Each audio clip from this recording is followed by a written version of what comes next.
ఇంత రియాక్షన్ ఊహించలేదు. వాష్రూమ్ ఎక్కడా? పాపం పొట్టోడికి దోల తీరిపోయింది. ఇది ఆంజనేయులు సినిమాలో రవితేజ డైలాగ్ అనుకునేరు. అలా అనుకుంటే మీకు మళ్ళీ వైకాపా అధికారంలోకి వస్తుంది అని కలలు కన్నట్టే. ఈ డైలాగ్ సాక్షాత్తు గత సకల శాఖ మార్చులు సజ్జల రెడ్డి గారి గురించి సోషల్ మీడియాలో వినిపిస్తున్న వార్త.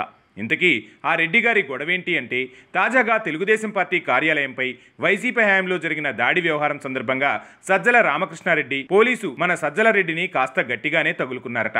అయితే పైకి ఏదో సజ్జల రాజావారు సోసోగా మాట్లాడారు, కానీ లోపల మాత్రం ప్రశ్నల కోటింగ్ ఒక రేంజ్లో జరిగిందని, ప్రశ్నల వర్షం కురవగానే వాష్రూమ్ ఎక్కడా అంటూ సజ్జల అడిగినట్లు కాకి చొక్కాలు ఓ తెగ చెప్పేసుకుంటున్నాయి.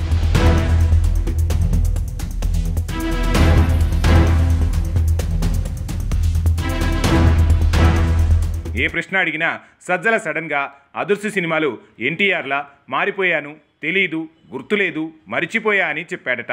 అదీకాక తాము అధికార దర్పం అనుభవించినప్పుడు అప్పట్లో హోంమంత్రికి సంబంధించిన విషయమైనా, ఇంకే మంత్రికి సంబంధించిన శాఖల తాలూకా విషయాలైనా మీడియా ముందుకు వచ్చి ముందుగా మాట్లాడింది సజ్జల రాజావారే.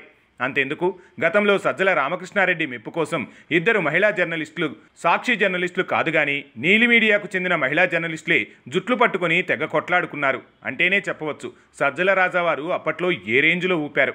కానీ ఇప్పుడు మాత్రం నాకేమీ తెలియదు, నేను అమాయకుణ్ణి, పోలీసులు అడిగిన ప్రతి ప్రశ్నకు తెలియదనే సమాధానం చెప్పాను అంటున్నాడు. ఇక రెడ్ బుక్ విషయంలో కాస్త టెన్షన్ పైకి కనపడకుండా కవర్ చేసుకుంటూ రెడ్ బుక్ అంటే ఇలా ఉంటుందని అనుకోలేదు అంటూ తన భయాన్ని బయటపెట్టేశాడు. ఏది ఏమైనా వైసీపీ హయాంలో జరిగిన అరాచకాలకు కర్త కర్మ క్రియగా నిలిచిన అలాంటి సజ్జల రాజావారికే రెడ్ బుక్ సెగ పుట్టించింది. అంటే పాపం మిగిలిన వైకాపా చిల్లర బ్యాచ్ పరిస్థితి ఏంటో మరి.